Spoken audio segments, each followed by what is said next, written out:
And welcome back to my channel. Unless you're new here, and then just welcome. My name is Rusty, and this is my channel where I talk about my favorite movies, mostly horror.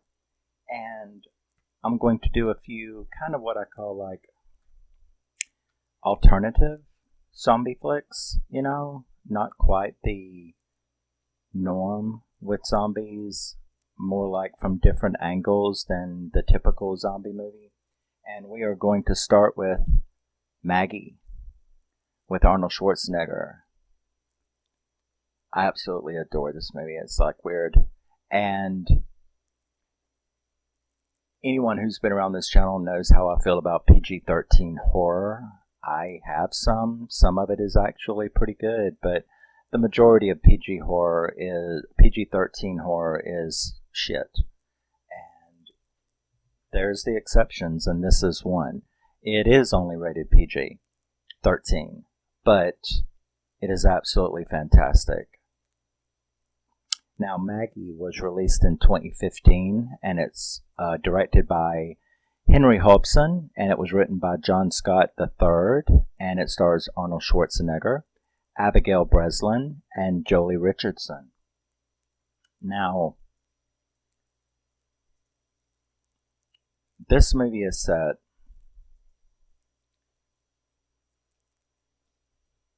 you have Maggie, who is I think she's like 17, 16, 17.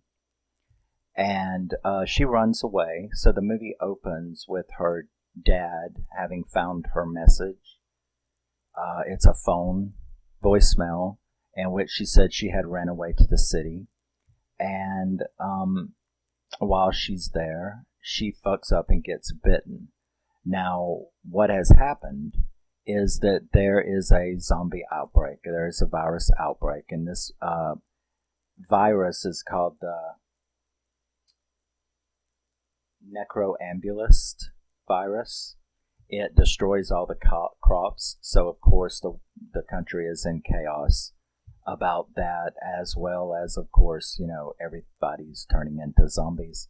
So we have Wade, her dad, who is played by Arnold Schwarzenegger, who takes off to go and find her.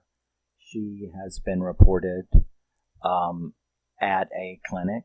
The cops are all, of course, out looking for anyone that is infected, the CDC, the quarantine, and their dad is called. So he's on his way. He goes there to personally get her because he doesn't want her sent to a quarantine camp. So the doctor kind of explains what's going on. She was bitten on the arm. Was it the arm or the finger? But, yeah, it was the arm. So she was bitten on the arm, and he picks her up. And because he is such good friends with the local doctor had been in touch with the CDC quarantine center doctor, and they had arranged to let him bring her home, because normally they wouldn't do that. You have anywhere from 4 to 6 weeks after being bitten before this thing will take you over. And during the meantime, you turn pale and you get these cool little purple lines on you, and you basically start rotting as you're, becoming one of the undead. There is no cure for this thing. So when he picks her up, he is given this information and takes her back home where her stepmother, his current wife, he's also had 2 children with her, so she has 2 half-siblings. So they are going to all leave. The siblings are going to be taken away to his sister, but they are going to say goodbye. So she shows up, him and her come back. Now on the way, you get the first really good jump scare, because, this movie does have some nice jump scares in it that work very well. They stop for petrol at this petrol station, and they don't find anyone in there. He runs into a Zed, the owner. He runs into a zombie that attacks him, manages not to get bitten. Let's get in the truck and leave. So They make it back to the house where we have some really great dialogue. Remember, this movie isn't about, this isn't 28 Days Later. This is a movie about the family impact and the dramatic impact of what's going on. So there's the goodbyes to the siblings who leave, which is very good. And then Wade and her, his wife and her settle in.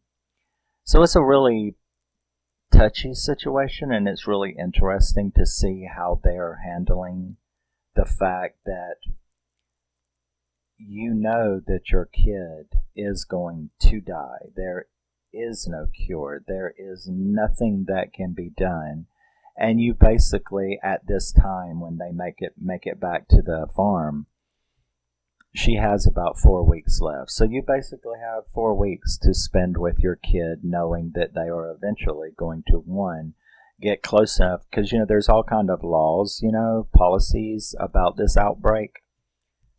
People can keep their infected loved ones at home, but they have to be the local authorities have to know that they exist, and the local authorities will check to make sure that the person has not turned, and that you take them to the quarantine center before they get close to turning.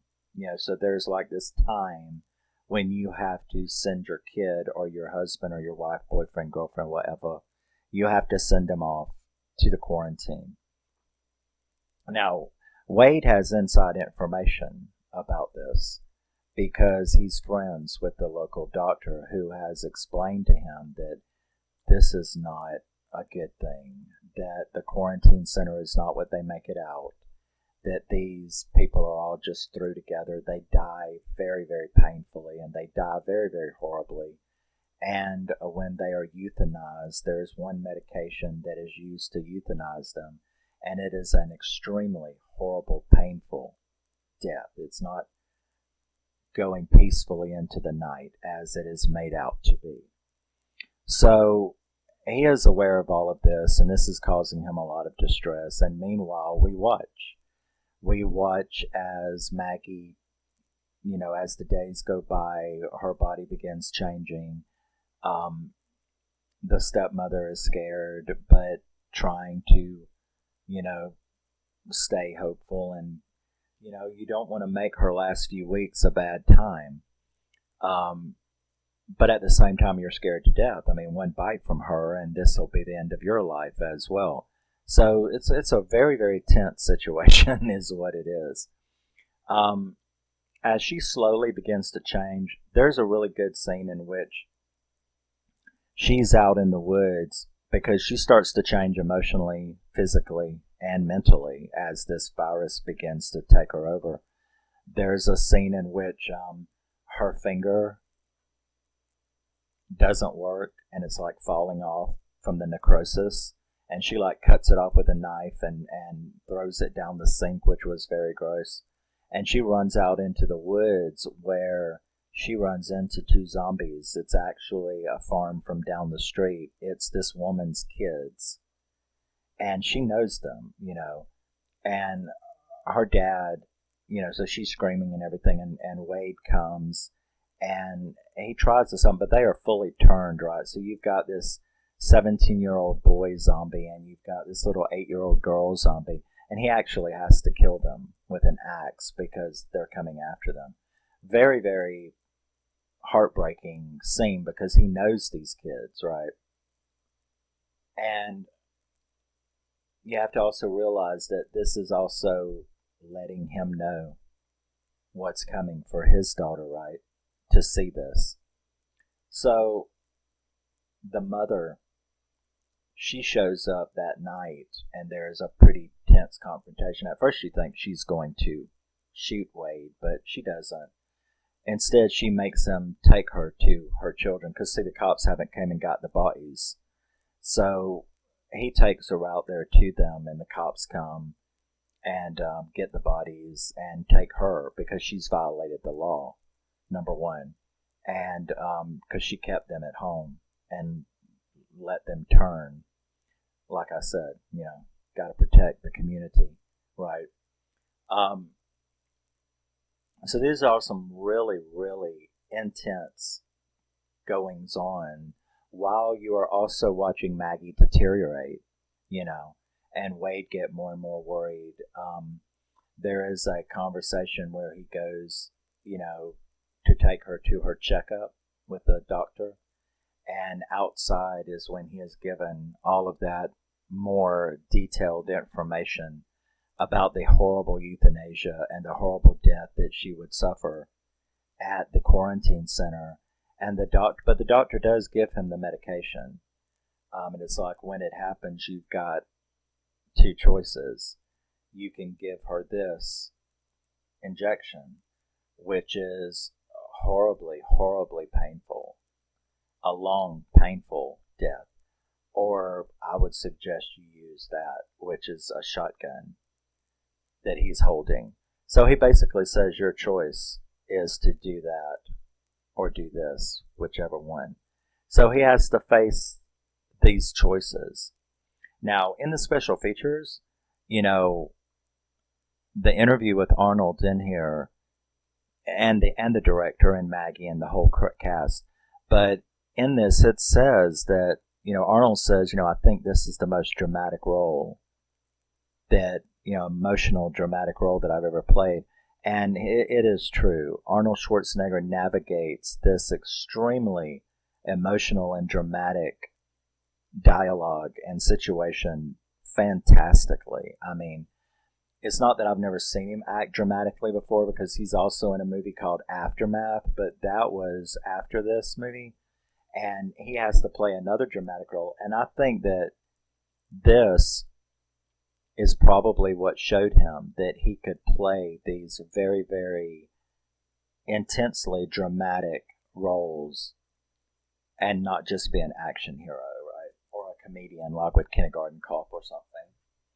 But, so as Maggie deteriorates further, the stepmother ends up finally leaving because she knows it's getting close. And she ends up leaving to go be with the children and leaving him alone with her. And there are some, intense scenes. But right before she does, there's sort of, I guess you would call it her last time out. Her best friend of all her life has been trying to get a hold of her. She's refused to see her. But they finally convince her to talk to her. So the friend comes to the house and invites her to go with their school group, like these 5 or 6 friends, and she's like, her eyes are already kind of turning and everything, but she agrees to go with them. Now, one of the friend group named Trent, he is actually one of the police officer's son from town. He also is infected.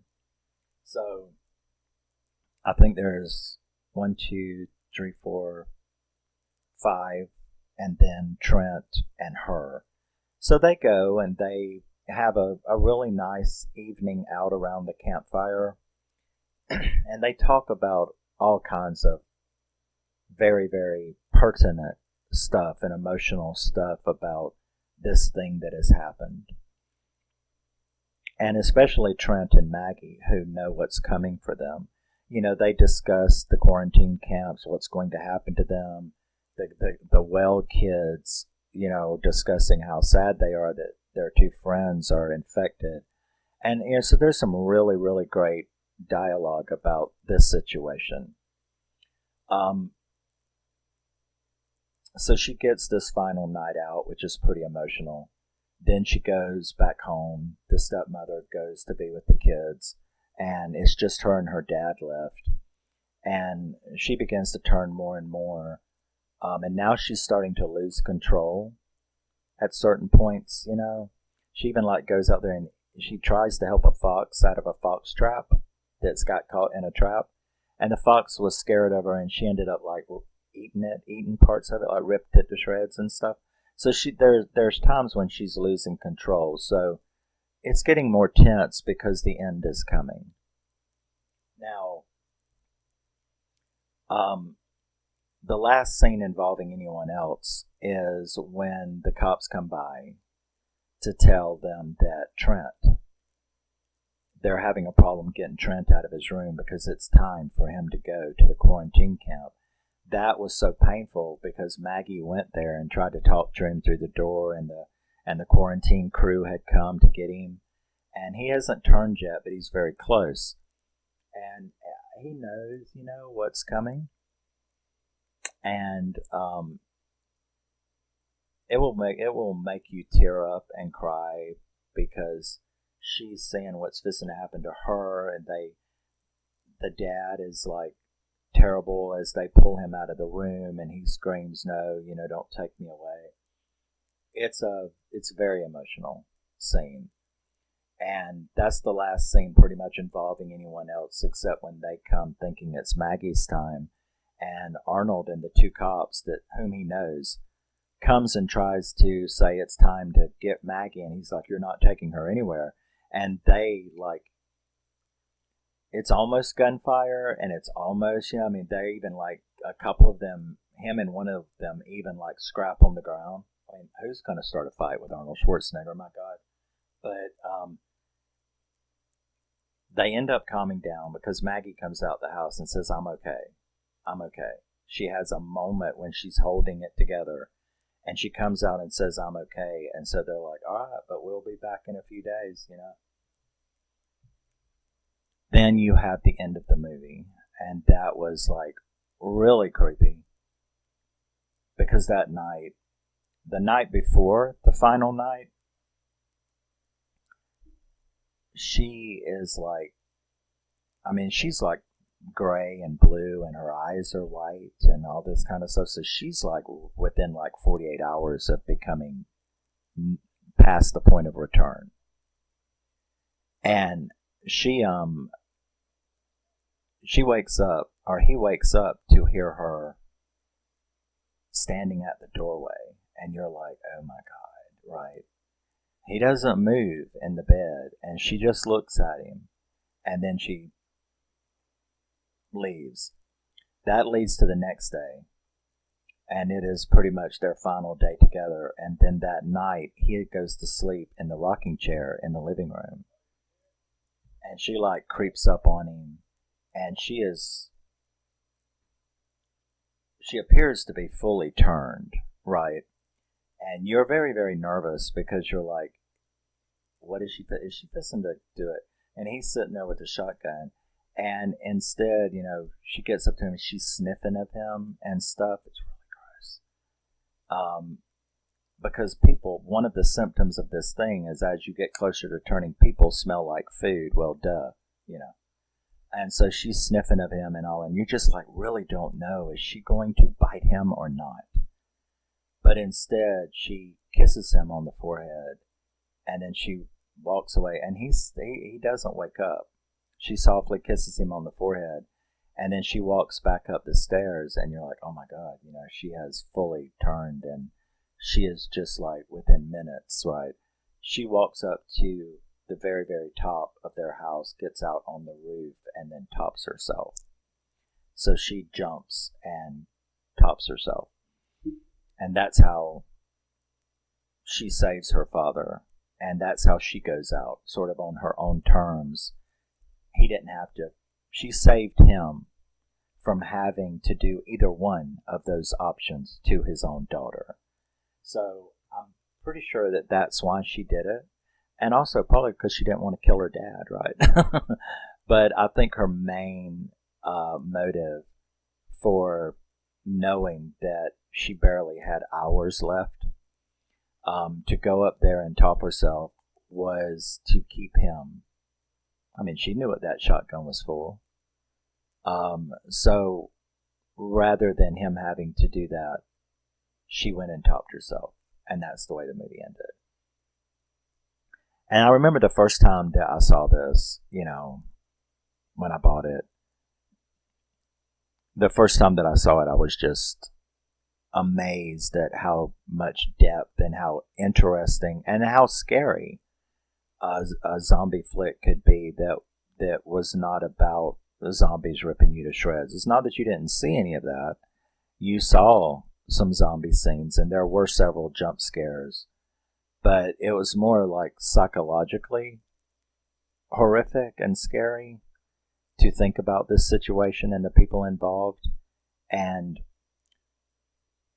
bless the director, because let me tell you, the cinematography in this movie is so perfect. Everything is like this dull bluish gray. Everything looks like, I'm trying to think of a movie. If you ever seen The Day After, the nuclear holocaust movie, if you ever seen that movie, not before it, but how everything was brought vibrant and alive before it, but then after the bombs and The Day After, everything was cloudy and overcast and blue and gray, and everything was, this whole movie is that way. I mean, from the very first frame, there's nothing vibrant in this movie. Everything is overcast and gloomy.